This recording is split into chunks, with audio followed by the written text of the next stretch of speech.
Adolphe Muzito, c'est l'un de rares, si pas le seul, en 13 ans d'opposition, qui a pu réfléchir aux problèmes du pays et a pu produire 31 idées maîtresses que nous intitulons les tribunes.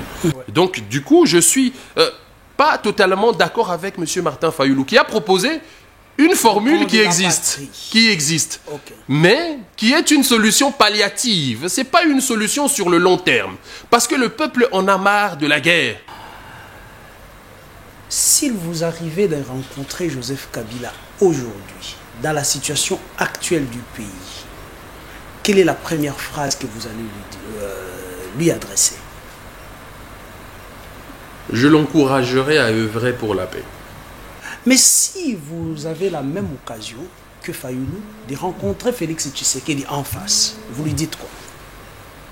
Je dirais au chef de l'État d'être ferme et de continuer dans sa mission de la reconquête de notre souveraineté. Martin Fayoulou m'a dit, il vous inspire quoi, l'homme?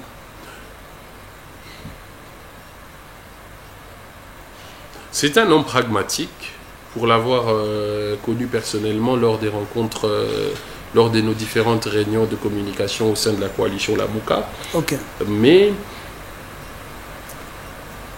c'est le président d'un parti politique qui n'a pas de référence idéologique, qui n'a pas d'identité idéologique. Oh là là.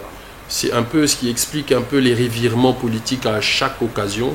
C'est vrai que la société est en mutation et que les acteurs doivent muter, mais les acteurs doivent muter en référence à une identité idéologique qui sont nous. Nous sommes des nationalistes, nous tirons notre lutte de nos pères fondateurs. Sauf que là, nous avons un leader qui certes œuvre pour la paix au Congo, mais qui semble être de la génération spontanée qui est sortie de nulle part.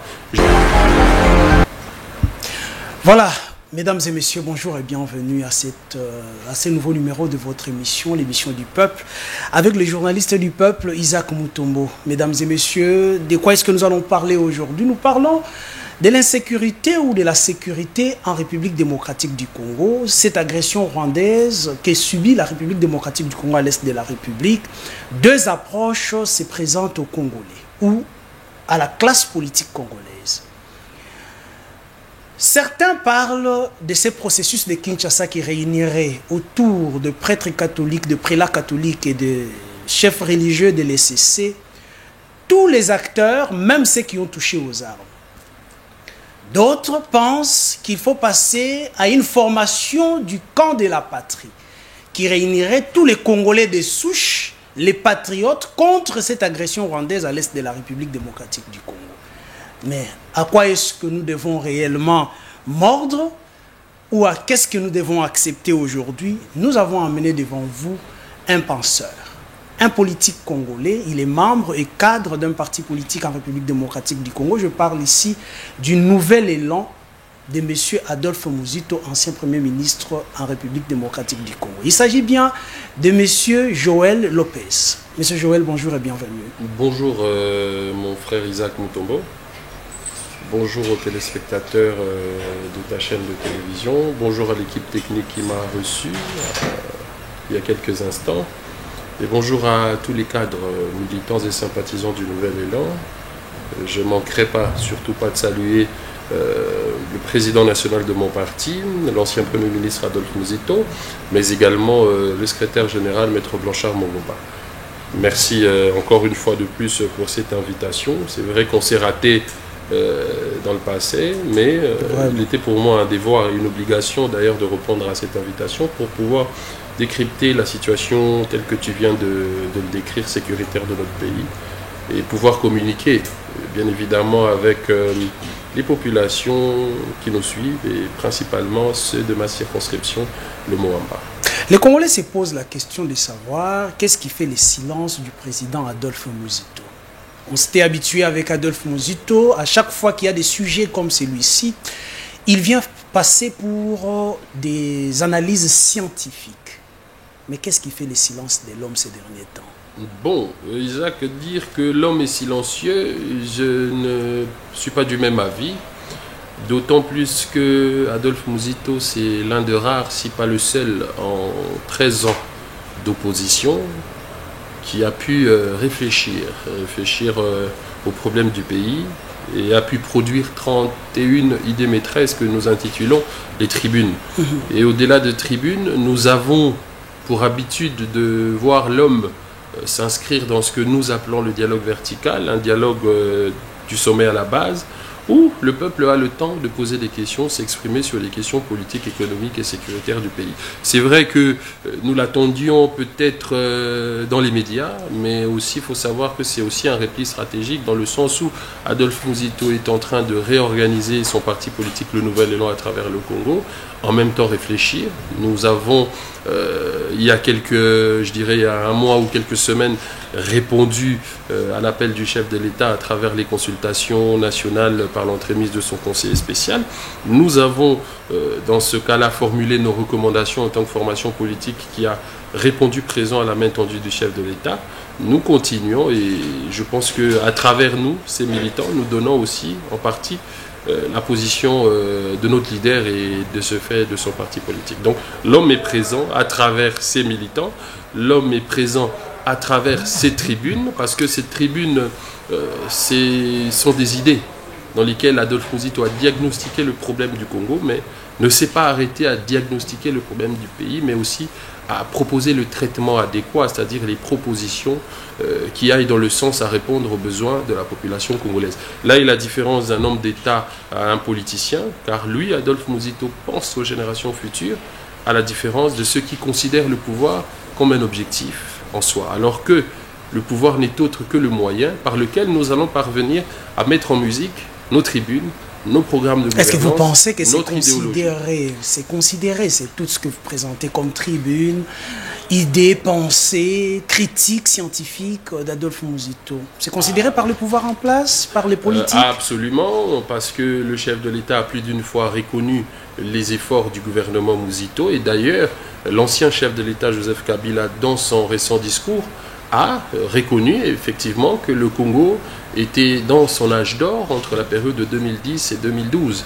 Et là, le gouvernement était sous la houlette, sous la coordination de l'ancien Premier ministre Adolphe Muzito. Donc c'est pour nous une fierté que le chef de l'État actuel et celui qui était avant reconnaissent les efforts de ce gouvernement. Donc voilà pourquoi je dis que l'homme existe, l'homme vit bel et bien à travers ses réalisations. Lesquelles réalisations sont entre autres l'augmentation des salaires des professeurs d'université qui s'est vu passer de $500 à $2000. L'homme vit à travers l'effectivité de la justice parce que c'est sous Adolphe Muzito que le magistrat est passé de 430 à $1600. L'homme vit à travers l'amélioration des conditions de vie des Congolais parce que les paniers de la ménagère a bel et bien existé pendant la période d'Adolphe Muzito. D'ailleurs, les Quinois disent la période de Muzito, Mbongezaki qui circulé. C'est une manière de dire qu'Adolphe Muzito a travaillé dans le sens à créer les conditions de vie sociale pour les Congolais et nous en sommes fiers. Parlons un peu de la position actuelle d'Adolphe Muzito qui accepte la main tendue du chef de l'État. Certains pensent que Adolphe ne fait plus l'opposition. Il approche le chef de l'État à travers ses tribunes, il fait les yeux doux au pouvoir en place. Non, Isaac, d'abord nous devons définir ici le rôle de ce qu'est une opposition. C'est vrai qu'en RDC, nous avons été longtemps dans la résistance avec notamment l'UDPS qui, pendant 32 ans, s'est opposé à la légitimité du pouvoir de Mobutu, s'est opposé à la légitimité du pouvoir de Kabila. Et dans l'esprit de la population, opposition égale non-reconnaissance. Opposition égale protestation, opposition égale s'opposer à tout, alors que l'opposition n'est autre que le contre-pouvoir. L'opposition accompagne le pouvoir en place dans l'élaboration ou encore dans la critique des politiques publiques qui sont mises en musique par ce dernier, et lui propose une solution qui soit alternative et qui concourt au bien de la population.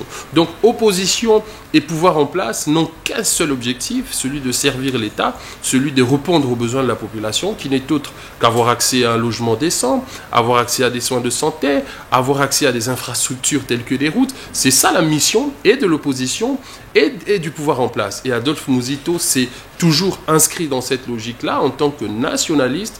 Il a toujours réfléchi, non pas pour aboutir forcément au pouvoir, mais aussi pour accompagner ceux qui actuellement ont les commandes du pays à travailler pour le bien de la population. Donc, ce n'est pas une question des yeux doux, d'autant plus que il est reconnu à travers ses réalisations et nous en sommes fiers et nous continuons de faire cette différence-là parce qu'aujourd'hui, c'est grâce à la réflexion d'Adolphe Muzito que vous avez une population qui éprouve de l'intérêt pour des questions économiques du pays parce que nous l'avons toujours dit, Isaac, c'est l'économie qui régit la politique et non le contraire. Donc c'est une position à laquelle nous sommes fiers.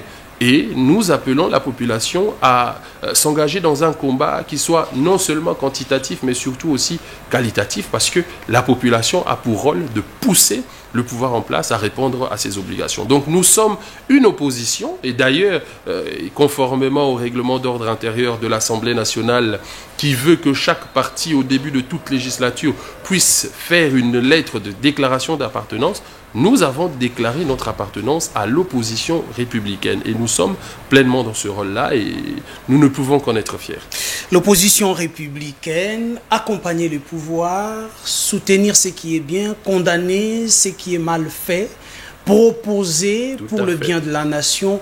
Mais lorsque vous regardez ces pouvoirs, que vous n'avez pas accompagné l'homme qui est là, Félix Tshisekedi, que vous n'avez pas accompagné pendant les moments des élections. Je rappelle ici que vous aviez fait l'opposition, même pendant les élections, contre le programme de Félix Tshisekedi. Vous vous dites quoi? Il est dans la bonne voie ou il y a encore beaucoup à faire? Ok, non.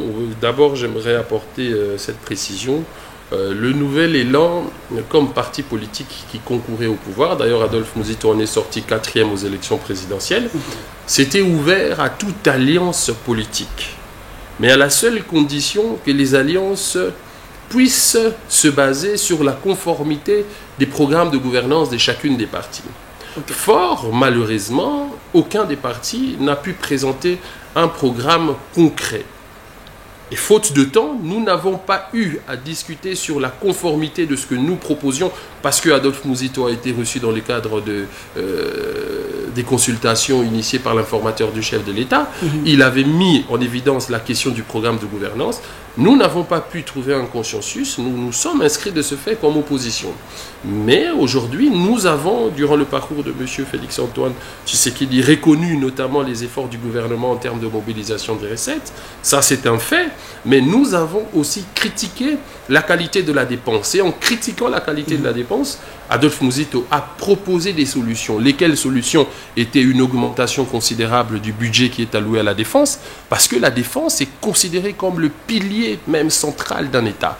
Un État doit, avant toute forme de bonne gouvernance, être en mesure de se protéger, de se prémunir contre toute attaque qui vienne de l'extérieur. Voilà pourquoi nous avons reformulé des propositions et le fait que aujourd'hui le chef de l'État soit engagé dans un combat qui consiste à reconquérir notre souveraineté internationale, et nous disons oui, effectivement, nous pensons que nous pouvons l'accompagner dans cette mission-là. Voilà pourquoi nous avons répondu présent aux consultations nationales, d'autant plus que le pays actuellement est divisé par la guerre, le pays actuellement est divisé socialement. Il fallait consolider les efforts, réunir le peuple autour d'une vision, celui de la reconquête de notre souveraineté, et nous nous sommes engagés à l'accompagner. Voilà pourquoi Adolphe Muzito ne cesse de réfléchir pour l'intérêt de la nation.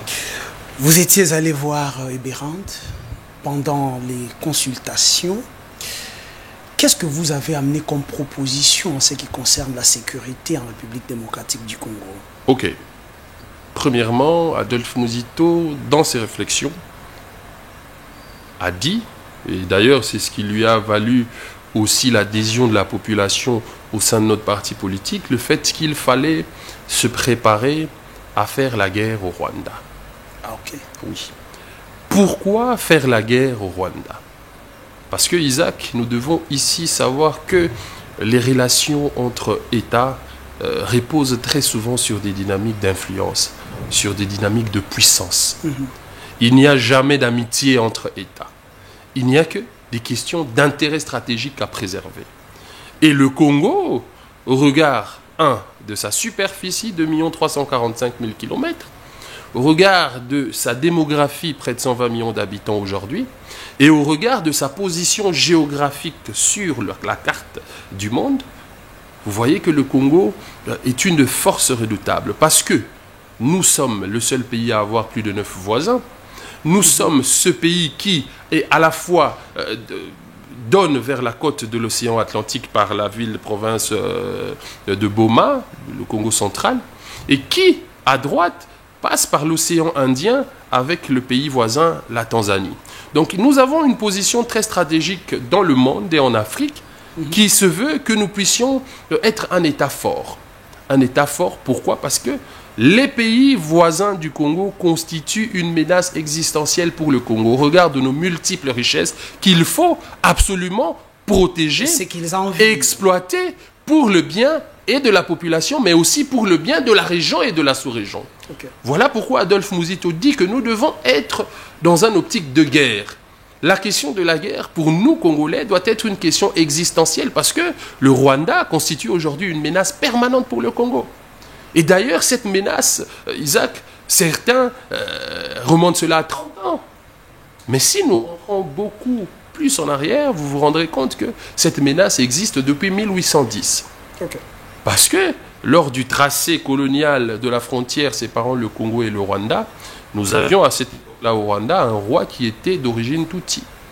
Mais l'histoire enseigne qu'à cette même période, faute de terre, puisque les Rwandais, ce sont des populations qui vivent de l'agriculture et de l'élevage, les Hutus ont migré vers les terres congolaises pour pouvoir faire l'agriculture.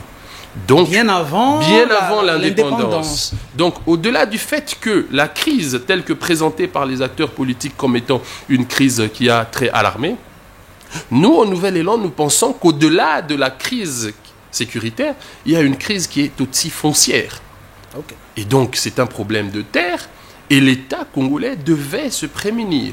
Là intervient la mission du gouvernement qui doit aujourd'hui accompagner les efforts diplomatiques du chef de l'État. Parce qu'il faut le reconnaître. Félix-Antoine Tshisekedi a dénoncé. Félix-Antoine Tshisekedi a, aux yeux du monde entier, pointé du doigt du Rwanda. Félix Tshisekedi a pu faire pression sur les organisations internationales qui, aujourd'hui, ont produit plusieurs rapports qui attestent et qui affirment la participation du Rwanda dans le conflit, dans la déstabilisation de la partie est du pays, avec pour mission principale l'exploitation de nos ressources. Alors, il faudrait que le gouvernement de la République puisse naturellement accompagner les efforts diplomatiques du chef de l'État. Il faudrait pour le gouvernement, je parle là du ministre de la Défense, parce que la question de la sécurité nationale consiste à éloigner de nos territoires toute menace qui viendrait de l'extérieur.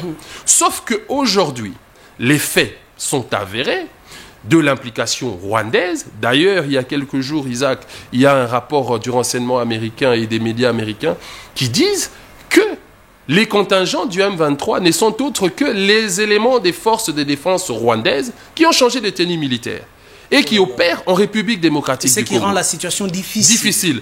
Donc, il y a une crise qui consiste, qui touche la défense, mais en même temps qui touche la sécurité intérieure, d'où le rôle du ministre de l'Intérieur, de sécuriser les populations en interne, parce que l'armée a pour mission de défendre le territoire, les frontières, pour ne pas permettre à ce que la menace qui vient de l'extérieur puisse pénétrer. Mais à ce jour, Isaac, la menace est présente. Les populations de Goma, du Sud et du Nord Kivu sont sous contrôle des forces négatives du Rwanda. Donc, nous pensons que ce gouvernement, qui pour moi d'ailleurs est démissionnaire, doit, pour le peu de temps qui reste, se mettre au service de la nation. Est-ce que le problème, c'est le gouvernement actuel que vous qualifiez d'ailleurs de démissionnaire, ou encore ce qui s'est passé dans le passé? Nous subissons les erreurs du passé. Infiltration, brassage, mixage, ce qui a affaibli l'armée congolaise. Un peu en partie, mais je pense qu'il y a aussi une manipulation de l'opinion qui a existé depuis bien avant l'indépendance. Okay. Le fait de faire croire que le Congo est menacé, le fait de faire croire aux Congolais que le Congo possède d'innombrables richesses et qui attire la convoitise de tous les autres pays. Certes, c'est vrai en partie, mais je pense que nous, en tant que nationalistes, nous devons avoir cette capacité-là de pouvoir nous remettre en cause, de remettre en cause la succession de la mauvaise gouvernance qui a découlé de l'indépendance du Congo. Nous avons eu des crises post-indépendance, Isaac, dans ce pays. Nous avons eu la première crise qui était la crise qui opposait Joseph Kasavubu à Patrice Emery Lumumba. Joseph Kasavubu, pardon, qui est sous l'emprise et qui bénéficie du soutien des Occidentaux, notamment la Belgique et ses autres pays, a combattu un gouvernement institué par un parlement légitime, parce que le peuple congolais a pour la première fois voté un parlement à laquelle Lumumba a gagné la majorité. Donc le problème est parti de là.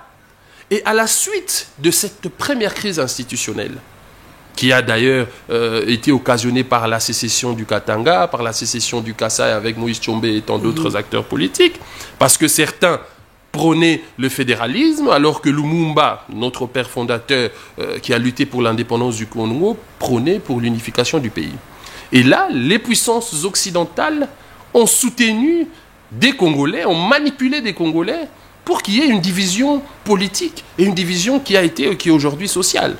Donc le problème date de loin. Alors il y a eu une succession d'illégitimité des institutions, il y a eu une succession des acteurs qui ne travaillaient pas pour l'intérêt du peuple, mais qui étaient à la merci des Occidentaux. Parce qu'après l'indépendance, certains pensent que le Congo était réellement indépendant. Il y avait certes cette reconnaissance internationale, mais c'était le début de la néocolonisation, où les Américains, les Russes ont pris le relais sur l'Afrique. Donc la situation, il faudrait réfléchir vraiment aux causes profondes de cette crise et avoir la capacité de se remettre en cause, dire oui, effectivement, le Rwanda agresse le Congo. Mais pour le Rwanda, c'est une question existentielle. Le Rwanda est contraint. Ah, donc le Rwanda existe grâce à l'agression de la République démocratique du Congo. Parce que le Rwanda pille les ressources du Congo. Le Rwanda se sert de ces ressources du Congo pour construire des routes. Le Rwanda se sert des ressources du Congo pour construire des hôpitaux, pour construire des logements, pour servir l'intérêt des Rwandais. C'est comme si Joël Lopez nous disait que tout ce que nous pouvons faire sur le plan diplomatique, tant que le Rwanda vit de ce qu'il fait en République démocratique du Congo, vous me rejoignez. Il n'y aura pas de solution. Là, je dirais que diplomatie sans défense n'est que ruine. Voilà pourquoi tout à l'heure, j'appelle le gouvernement qui a pour mission technique de gérer le pays, d'accompagner les efforts diplomatiques du chef de l'État. Parce que le chef de l'État a comme pouvoir régalien la défense, certes, à travers le ministre de la Défense, mais aussi la diplomatie.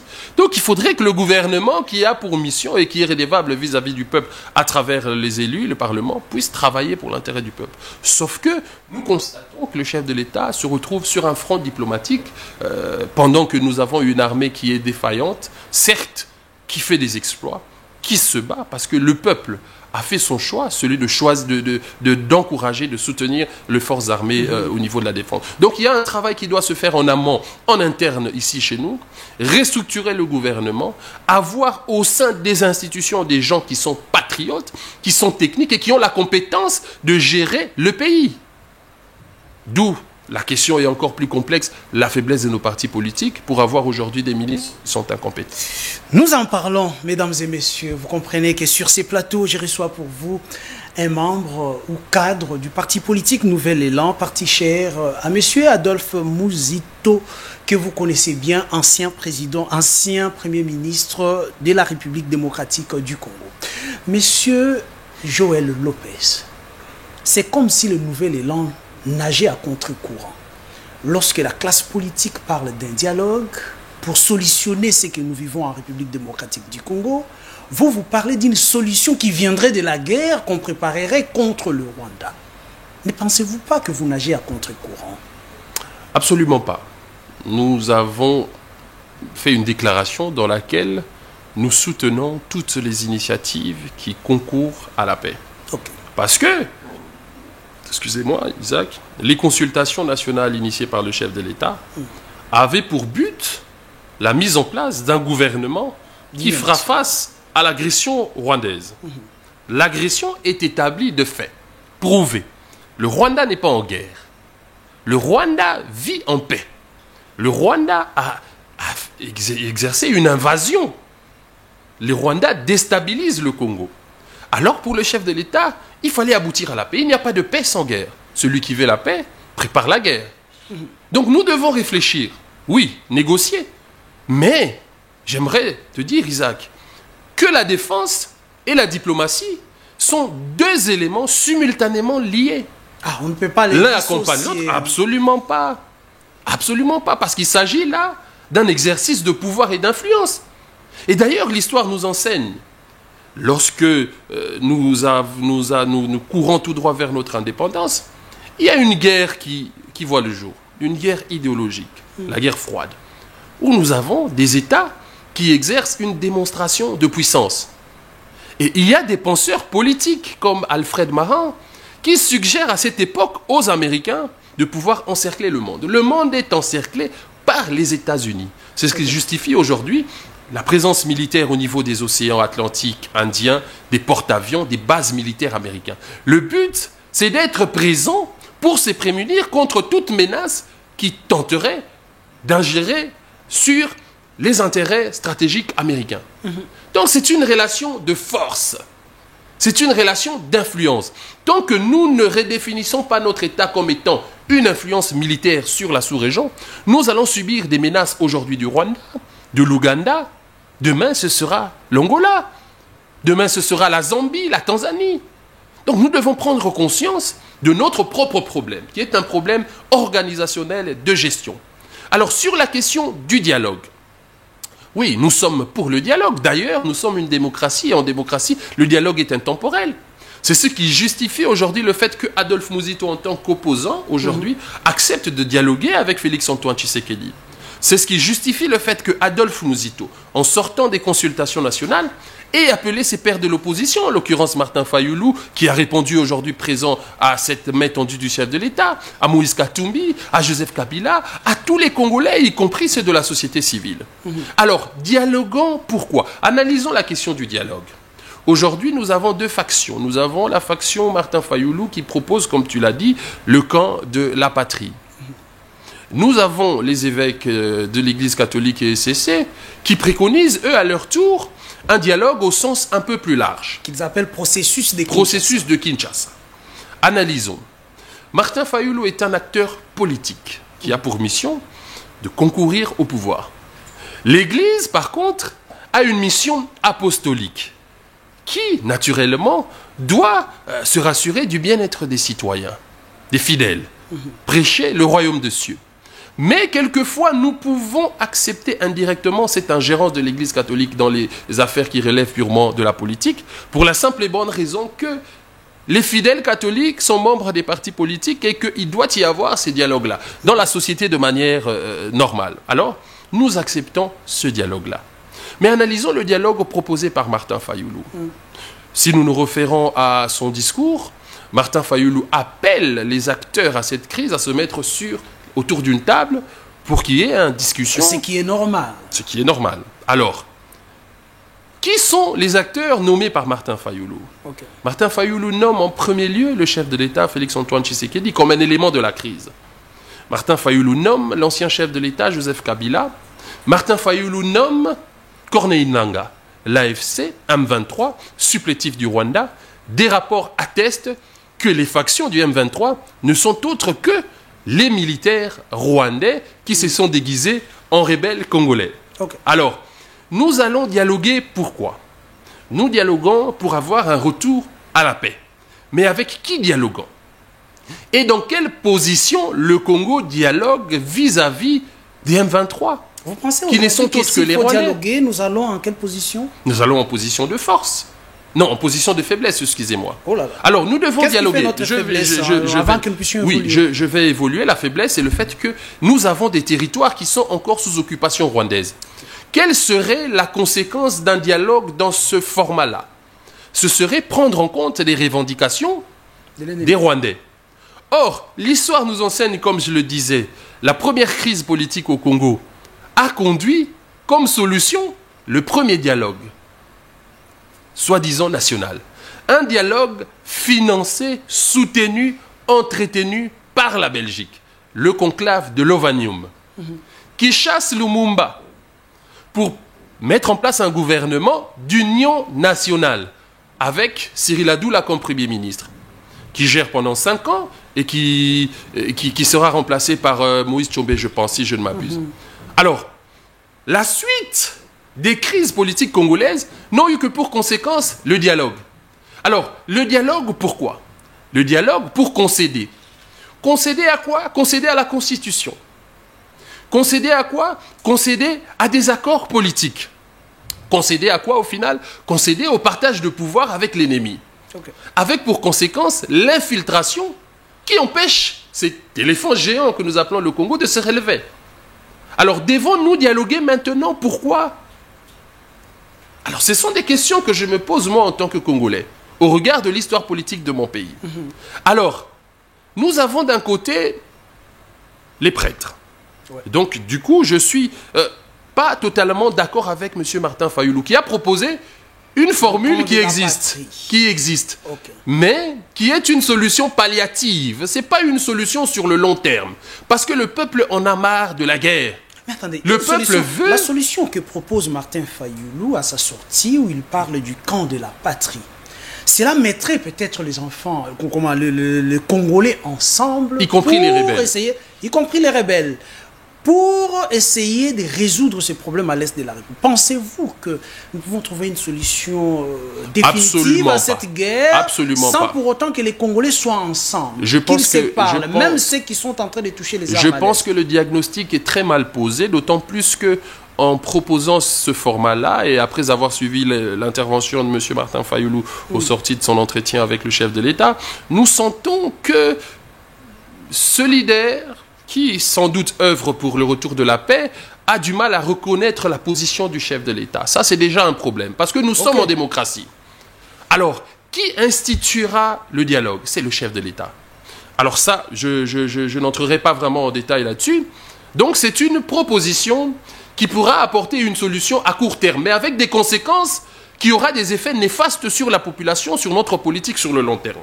Donc moi, en tant que Congolais, je ne m'inscris pas dans cette logique-là. Je pense que Martin Fayulu, comme leader d'un parti politique, doit mûrir encore davantage la réflexion quant à la proposition qui doit être faite pour sortir le pays de la crise.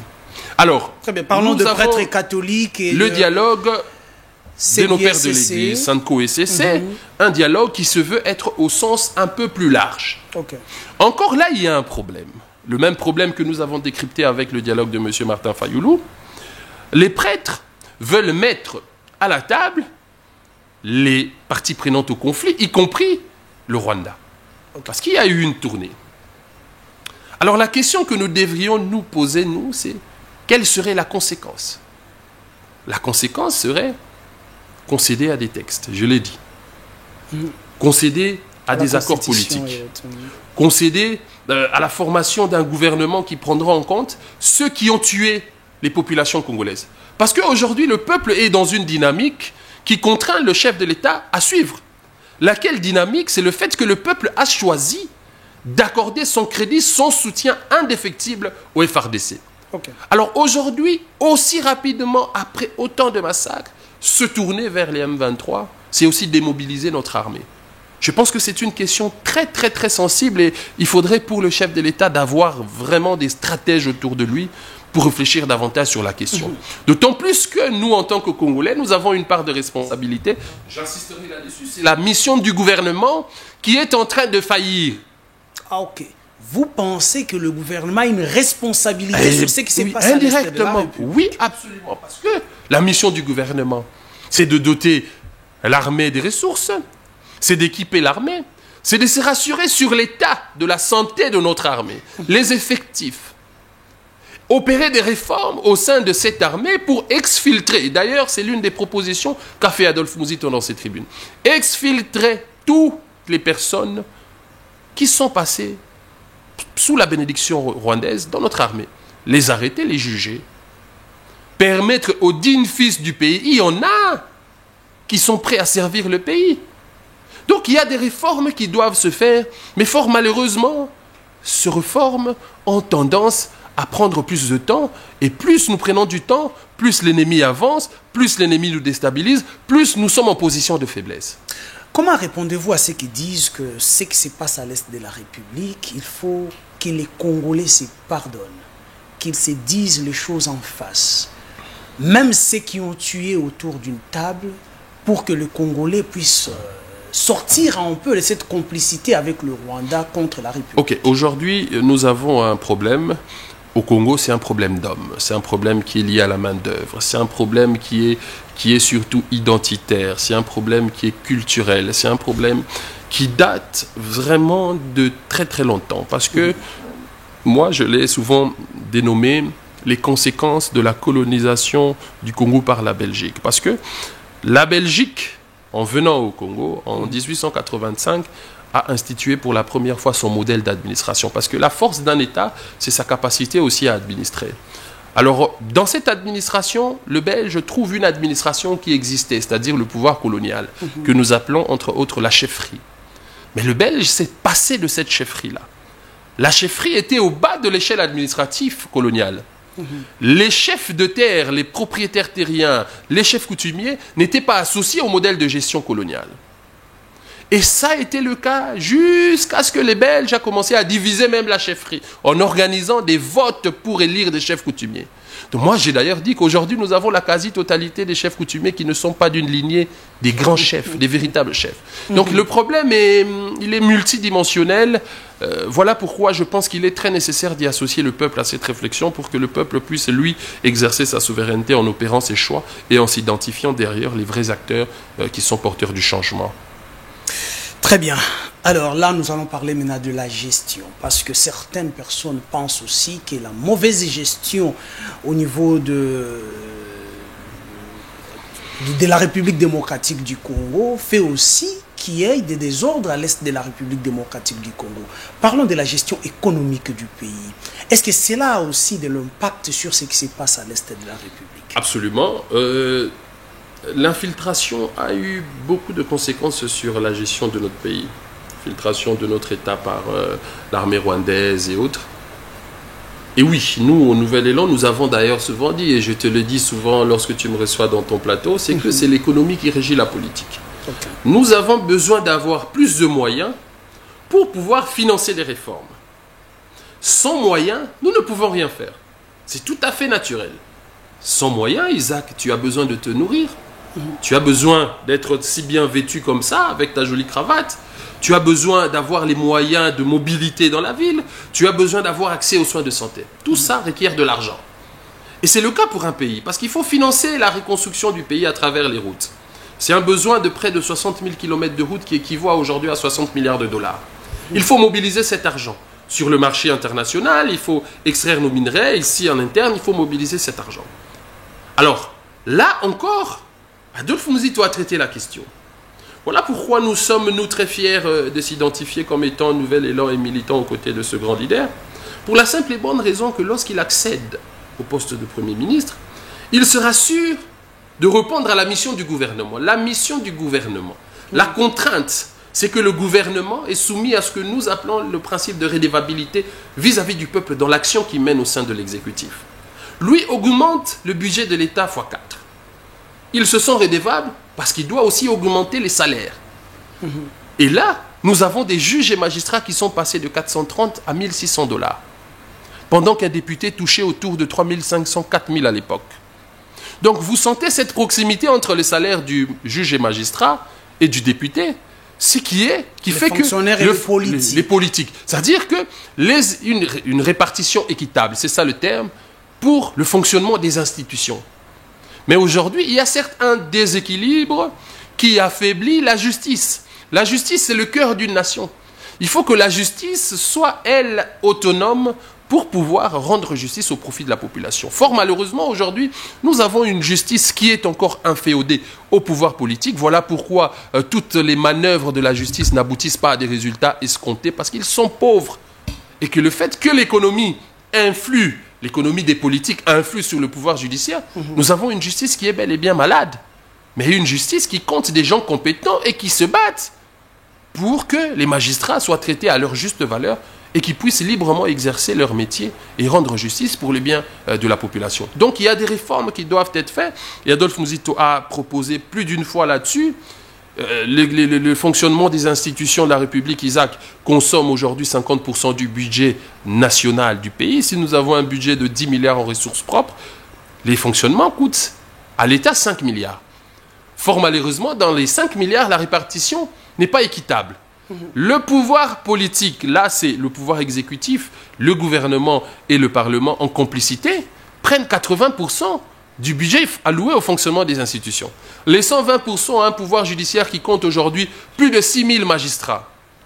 Donc il y a un sérieux problème de gouvernance qui est notre propre responsabilité. Et pour ça, nous devons en aucun cas blâmer les pays qui nous agressent.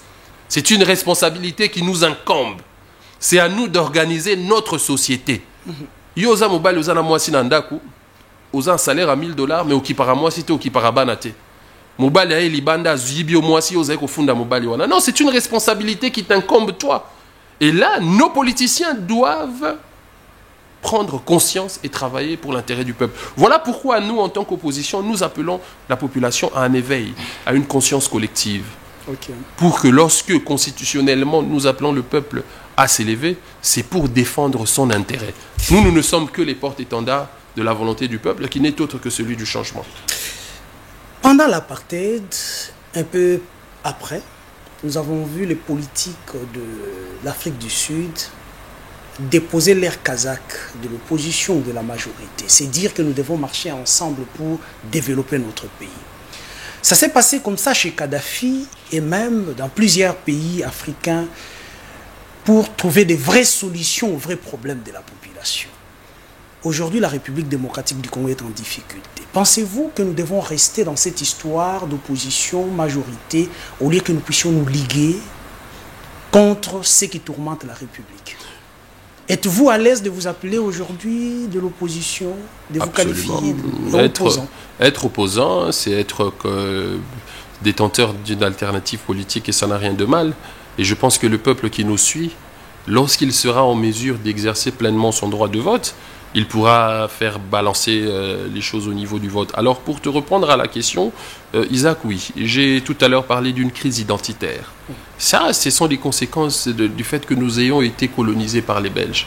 Lorsque vous allez à Brazzaville, lorsque vous allez au Gabon, lorsque vous allez au Sénégal, l'histoire enseigne que les Français, sentant la guerre froide venir, se sont rassurés de former la classe politique qui conduira la gestion du pays une fois qu'ils vont se retirer. Il y a eu la conférence de Brazzaville, avant l'indépendance de Brazzaville.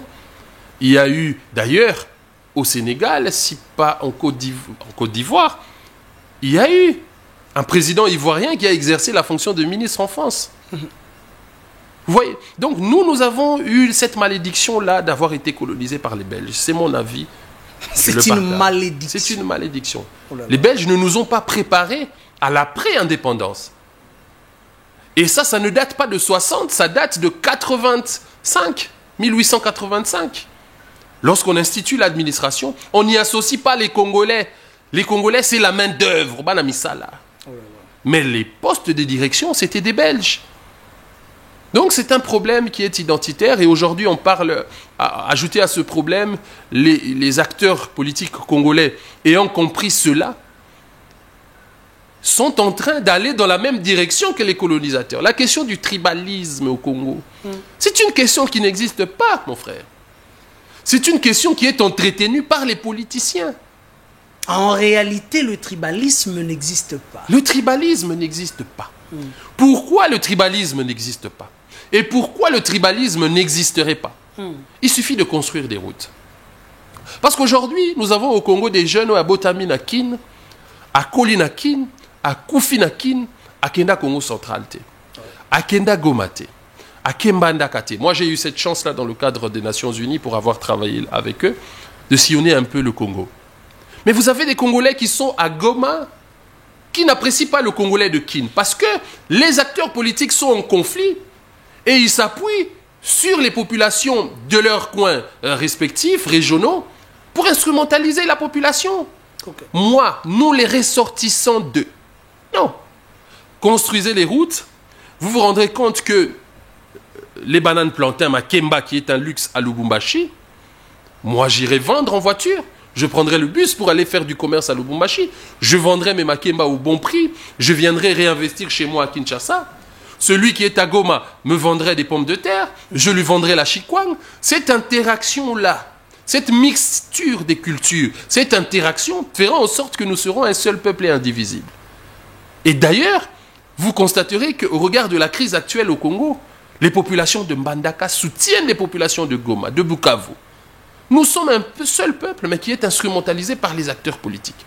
Et lorsque nous allons vaincre la question du tribalisme en construisant les routes pour relier les provinces, c'est un besoin de 60 000 kilomètres qui équivaut à 60 milliards de dollars que nous aurons probablement avec l'accord avec les États-Unis, parce que ce sont des bons capitaux qui vont venir à nous, quitte à nous de savoir mieux les gérer. Je pense que la question du tribalisme ne sera plus d'actualité. Vous l'avez épinglé.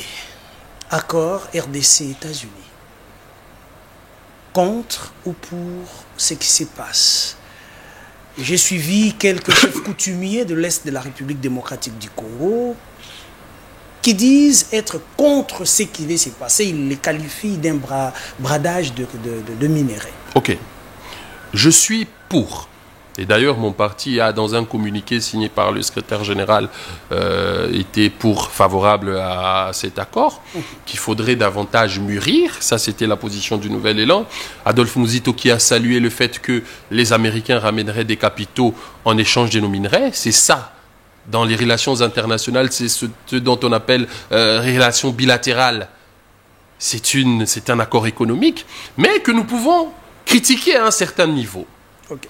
Alors la critique se situe au niveau de la nature de cet accord, qui y associe à la table le Rwanda, comme étant parti au conflit. C'est là où moi, en tant que Congolais, je m'y oppose et je pense que le chef de l'État tire en longueur parce que j'aurais appris qu'il faut que la question du Rwanda soit réellement bien traitée.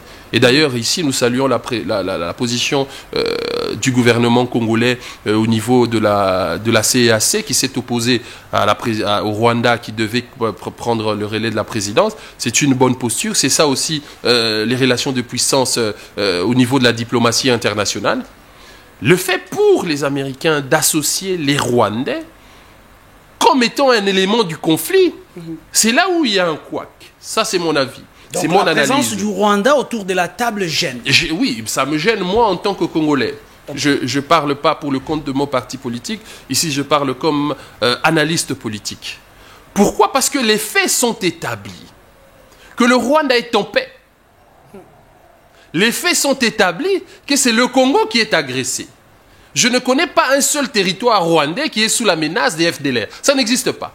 D'ailleurs, le chef de l'État a affirmé ici que les FDLR, c'est une faction des gens qui sont fatigués parce que 30 ans après, si vous aviez 30 ans, 35 ans, aujourd'hui vous avez 65 ans, vous n'allez pas aller en guerre. Donc la crise est au Congo. Alors pourquoi y associer les Rwandais sur une question des minerais congolais? Je suis d'accord de négocier avec le Rwanda en aval après avoir discuté en tête-à-tête avec les Américains. Parce que la question est celle-ci. Adolphe Muzito a d'ailleurs proposé la construction d'un mur. Il a budgétisé la construction du mur. Et d'ailleurs, la construction du mur est d'actualité. Donald, oui, c'est ça, un homme politique. Donald Trump est en train de continuer la construction du mur avec le Mexique. La Pologne a récemment, il y a 2 ans passés, inauguré le mur qui séparait la Pologne à la Biélorussie pour gérer au mieux le flux migratoire clandestin. Donc nous estimons que nous avons à préserver. Et que oui, nous pouvons ériger un mur, mais pas un mur de séparation, de coopération. Okay. Un mur de sécurité. Et permettre au Rwanda d'entrer par la grande porte, d'exploiter les terres, parce que le Rwanda a besoin de terres que nous pouvons leur donner, mais exploiter cela dans le strict respect des lois qui sont établies par les Congolais. Okay. D'où la nécessité d'avoir une armée dissuasive qui accompagne notre politique internationale parce que le Rwanda doit savoir qu'en cas de menace, le Congo compte plus d'argent. Le Congo, c'est une armée républicaine dissuasive forte. Vous constaterez que là, le Rwanda sera un pays ami parce que le Rwanda traitera avec le Congo avec beaucoup de respect et beaucoup de prudence. Très bien, là vous avez parlé du Rwanda autour de la table, mais parlons de cette coopération RDC-États-Unis. C'est 500 milliards de dollars. 500 milliards de dollars, mais nous donnons quoi? 500 milliards de dollars, 40 milliards par an, ce qui équivaut aujourd'hui à pratiquement 4 fois plus que nous avons en termes de budget. Je pense que déjà à ce niveau-là, nous allons évoluer. À ce niveau-là, nous sommes pour. Parce que le Congo a besoin des capitaux pour se relancer. Alors, qu'est-ce que nous donnons? Je n'irai pas très vite, je n'irai pas vite en besogne pour dire que nous sommes en train de brader nos ressources. Adolphe Mouzito a toujours plaidé pour une évaluation de ce que nous avons sur le sous-sol. Vous réservez où vous allez dans le fond? Non, je vais dans le fond, dans le sens où... vous réservez... Non, je me réserve... Non. Je me réserve d'autant plus que... Non, je me réserve d'autant plus... Je suis en train de faire une analyse intellectuelle et objective. Ok. Je me réserve pour la simple et bonne raison que l'accord n'a pas encore abouti. Elle est en train d'être peaufinée. Au gouvernement, au moment opportun, de nous donner les contours de cet accord qui sera soumis au peuple par ses élus au sein de l'Assemblée nationale. Mais lorsqu'on vous dit déjà, c'est un accord minéré contre paix, ça ne vous gêne pas en tant que Congolais? Non, il ne s'agit pas que d'un accord. La coopération militaire avec les Américains est à soutenir, d'autant plus qu'elle est à soutenir avec la Russie, d'autant plus qu'elle est à soutenir avec le Nigeria, d'autant plus qu'elle est à soutenir avec le Tchad. Ça, c'est tout à fait normal en relations internationales. La question ici, c'est, nous avons des capitaux qui vont nous permettre de nous développer. Parce que la mission du gouvernement, c'est quoi? C'est construire des routes, construire des hôpitaux. Il faut l'argent. Les États-Unis est un pays très endetté parce que la dette des Américains équivaut à leur PIB. Nous avons un PIB qui est à près de 75 milliards de dollars. Mais nous avons une dette autour de 15 milliards, 10 à 15 milliards de dollars. Nous ne sommes pas endettés. Okay. Nous pouvons nous endetter d'ailleurs davantage. Ce qui fait peur ici, c'est nous nous endettons. Est-ce que Mbongo est au défi? Vraiment peuple et privé. Voilà pourquoi même les Américains dans cette coopération insistent sur le fait qu'il faut toper sa justice, moyen à contrôler Mbongo. Donc c'est ça, gérer la nation. Je ne sais pas, parce que nous ne pouvons pas gérer le pays par des discours. Nous devons avoir les moyens. Maintenant, la question des minerais, c'est une évaluation. Okay. Nous vous donnons autant de minerais. Parce que tant que nous minerais, Isaac, nous parlons des ressources non renouvelables. C'est-à-dire que nous colotorosons à cuivre, cobalt, coltan, nous serons où? Voilà pourquoi Adolphe Mouzito, en tant que penseur, il dit que ces capitaux sont bien parce que ces capitaux vont nous servir à relancer notre agriculture, à avoir une capacité industrielle de production d'abord artisanale, s'ils sont bien industrielle. Utilisés. Si, mais d'où la nécessité d'avoir une justice indépendante, autonome. Donc voilà pourquoi nous disons que cet accord est une bonne chose. Au bon moment, le gouvernement exposera le contour de cet accord et nous allons critiquer positivement ou encore négativement davantage. Très bien, nous reviendrons encore. Ce serait encore prématuré aujourd'hui de parler de bradage. En tout cas, très honnêtement, ceux qui parlent de bradage sont dans la manipulation de l'opinion publique. Ce ne sont pas des hommes d'État. Nous devons discuter chiffres, nous devons évaluer ce que nous avons à offrir aux Américains. Si cela équivaut réellement aux capitaux qu'ils vont investir, alors tant mieux. Et si cela va concourir à ramener la paix dans la partie est du pays, à permettre au pays de s'organiser, alors oui, parce que le problème que nous avons aujourd'hui ne date pas de Kabila, ne date pas de Tshisekedi, c'est un problème qui existe depuis 60.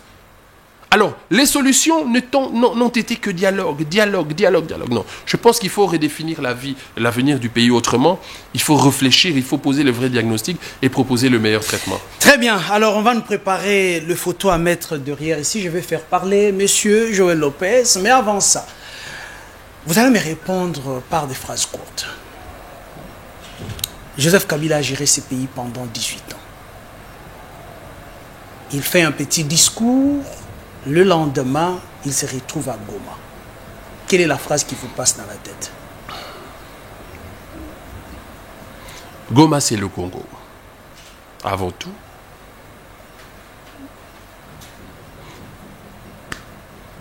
Ce qui ferait mal, c'est le fait de voir le chef de l'État s'allier à la cause des rebelles M23 qu'il a combattu lorsqu'il fut président de la République.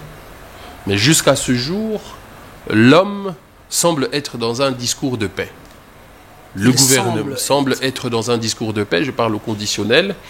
Le gouvernement, à travers les services de renseignement, détiennent plus d'informations. Et je pense que ce sont des informations qui seront traitées nettement pour pouvoir effectivement aboutir à cette paix que nous recherchons tous. Très bien. Le VPM de transport, voies et tout ça, Jean-Pierre Bemba avait parlé il y a de cela 2 jours. 2 jours. Quand vous avez suivi les déclarations du VPM Jean-Pierre Bemba, vous vous dites c'est vraiment dans la bonne voie pour trouver la paix en République démocratique du Congo ou cela pourrait encore soulever d'autres problèmes? Ah bon, les informations que détiennent le VPM Bemba pourraient dans un certain cas être des informations avérées, tout comme cela pourrait être des fausses informations. C'est en politique, tous les coups sont permis. C'est ça aussi. La politique, c'est un univers où des forces, des idées antagonistes interagissent. Des divergences d'idées, d'opinions, d'idéologies. C'est 2 courants politiques qui diffèrent. C'est ça l'univers politique. Et dans cet univers, il faut survivre. Alors, mais la question c'est, est-ce important et nécessaire? Est-ce que le discours tenu par le VPM est un élément qui pourra concourir à la paix? Je ne pense pas. Parce que lui, en tant qu'acteur au sein de l'exécutif, a une mission. Dans son secteur de transport, je pense que c'est là que nous devons le juger. Mais il porte une analyse politique pour avoir été au niveau de la défense. Je le lui concède, mais je ne pense pas que ce soit là la posture que doit avoir un gouvernement. Parce que je l'ai dit, la question de Kabila à Goma, moi, c'est une question que je banalise parce que Kabila est un citoyen comme tout le monde. Kabila ne peut en aucun cas être plus fort que l'État. Non, l'État est plus fort que tout le monde. La justice est au-dessus de tout le monde. Donc nous devons, nous, gouvernement, ceux qui sont là, qui sont d'ailleurs des missionnaires pour avoir en partie échoué, travailler. Très bien. Je vais commencer par la première photo qui est déjà là, sur notre écran. S'il vous arrivait de rencontrer Joseph Kabila aujourd'hui, dans la situation actuelle du pays, quelle est la première phrase que vous allez lui adresser? Je l'encouragerai à œuvrer pour la paix. Parce que, qu'on le veuille ou pas, Kabila a géré le pays pendant 18 ans. Le pays a sous la gestion de Kabila connu ses moments forts, connu effectivement ses moments faibles. Kabila fait partie de l'histoire politique de ce pays. L'effacer, je ne suis pas d'accord, je ne m'inscris pas dans ça. Très bien. Deuxième photo, Montréal, Bouba Loutadila. La deuxième photo. Félix Tshisekedi Tshilombo, Fayulu l'a rencontré il y a de cela quelques jours. Mais si vous avez la même occasion que Fayulu de rencontrer Félix Tshisekedi en face, vous lui dites quoi? Je dirais au chef de l'État d'être ferme et de continuer dans sa mission de la reconquête de notre souveraineté. Parce qu'effectivement, il s'est inscrit dans ça. Je l'encouragerai davantage à œuvrer pour la paix. Parce qu'actuellement, la préoccupation de tous les Congolais, c'est l'unité, c'est l'effectivité de la paix, mais une paix qui soit définitive. Aujourd'hui, nous saluons les efforts diplomatiques du chef de l'État sur la scène internationale. C'est une avancée. Ce n'est pas une victoire, car la guerre est là. Nos territoires sont occupés. Troisième photo, Bouba Loutadila. Bouba Loutadila, troisième photo. Martin Fayulu Madidi. Il vous inspire quoi, l'homme?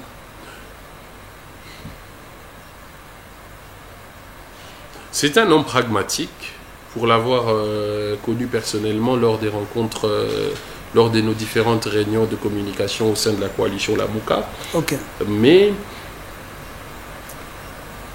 c'est un parti, c'est le président d'un parti politique qui n'a pas de référence idéologique, qui n'a pas d'identité idéologique. Oh là là. C'est un peu ce qui explique un peu les revirements politiques à chaque occasion. C'est vrai que la société est en mutation et que les acteurs doivent muter, mais les acteurs doivent muter en référence à une identité idéologique qui sont nous. Nous sommes des nationalistes, nous tirons notre lutte de nos pères fondateurs. Sauf que là, nous avons un leader qui certes œuvre pour la paix au Congo, mais qui semble être de la génération spontanée qui est sortie de nulle part. Je demanderai à M. Martin Fayoulou, que j'apprécie certainement à un certain degré, de travailler davantage, car le Congo a besoin de lui tout autant que les autres acteurs. Très bien. La 4e photo, c'est moi qui choisis, Bouba Loutadila. Mettez-moi la photo de M. Adolphe Muzito. Voilà. Vous avez côtoyé l'homme. Une fierté nationale. Une fierté nationale. Que nous appelons affectueusement maître d'école. Maître d'école. Parce que c'est l'homme des chiffres. L'homme des chiffres, maître d'école, le formateur. Parce que c'est avec Adolphe Muzito que nous avons développé le sens non seulement de la dialectique dans nos analyses, poser les calculs de probabilité dans toutes les actions, dans toutes les analyses que nous faisons, mais c'est avec Adolphe Muzito que nous sommes en train de construire ce sens de l'État en acceptant et en considérant la contradiction de l'autre. C'est un homme grand, c'est un homme qui a fait beaucoup pour le pays, et c'est un homme qui mérite respect et admiration. Il était Premier ministre de la République démocratique du Congo. Vous avez parlé de son époque, tout. Mais vous pensez aujourd'hui, lorsque vous les rencontrez, vous suivez ces messieurs parler, réfléchir, qu'il pourrait encore être important pour la République démocratique du Congo, mais dans quel domaine? Expert économiste et financier, pour avoir prouvé, lors de son passage à la primature, Adolphe Muzito a posé le diagnostic du pays. L'ensemble des 31 tribunes du chef de notre parti politique a produit notre programme de gouvernance chiffré sur un quinquennat et sur 10 ans et 20 ans. Et je pense qu'il a encore tout à donner en tant que Premier ministre pour ce pays. Et quelle est la tribune qui vous a le plus marqué? Il y en a beaucoup. Vous parlez des 31. Kinshasa, l'enfer au paradis, qui a été d'ailleurs mon élément de campagne.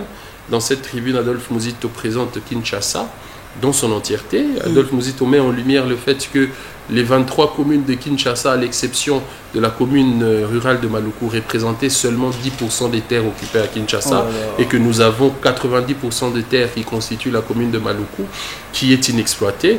Et Adolphe Muzito a, dans cette tribune, appelé le gouvernement à avoir une politique urbanistique bien établie pour que les terrains qui soient soit expropriés par l'État bénéficient à la population dans un certain nombre de droits qui est urbanistique, qui est lié à l'esthétique publique. Donc c'est un homme, et à part cette tribune, il y en a plusieurs. Il parle de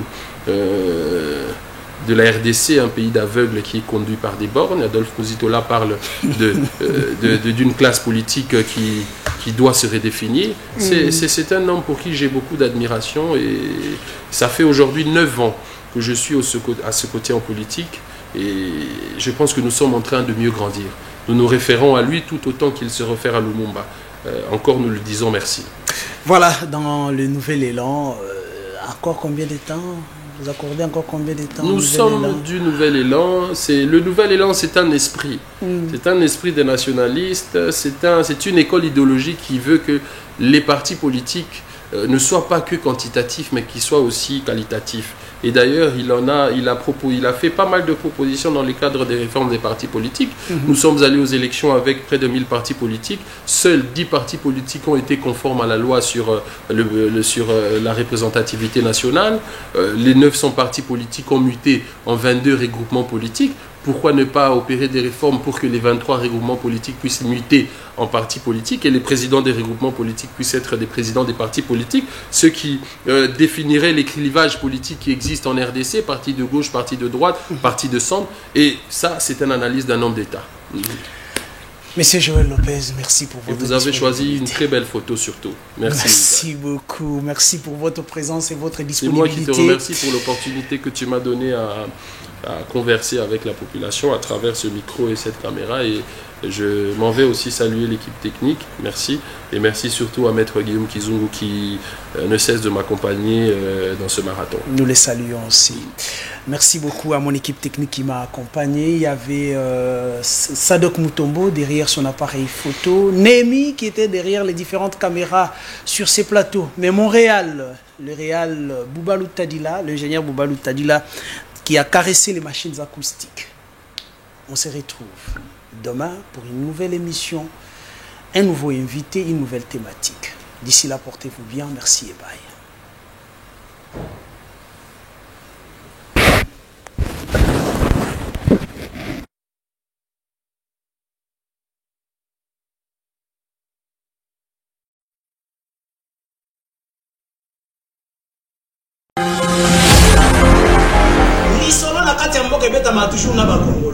Isaac Mutombo, j'aime bien t'appeler journaliste intelligent. Tina Beni, Tina Kolwezi, l'émission est suivie, en tout cas, félicitations. La qualité était, Yozali sur un peuple. Au ministre soit armé, au ministre pas l'institution, il y a pays. Je vous dis la vérité. Même les lots en cause de ma famille, à ce moment café, qui ne sache bien qu'à le café, on était après demain. Nauti ko sambe la nzambe, nauti église. Nako ko sera mutu makambote. La terre a volé le sang des innocents dans ce pays. Vous avez dilapidé le compte du trésor Bobini Simbongo et à l'État avec autant de légèreté. Mais pas interpellé au pays. Il y a pas de preuve. Alors ça ne valait à rien de remplacer Joseph Kabila. Kabila a abandonné c'est Batika et Kimia. Commune à 200 000, après moi j'acclame. Non. Tozoyoka makambo wana yake bango bazosomba kaka mapango ba oya sombi mapango na oya sombi ya minene mikolo nyos bazoboma bato miko donc neti tozana mboka na biso te papa 60 ya pasi ya mawa. Égoïsme. Ils ont travaillé pour eux-mêmes, pour leur famille, mais ils n'ont pas travaillé pour le pays. Navengi bino na limité comme on a Alexis. Tovengi bino na commune ya Matete.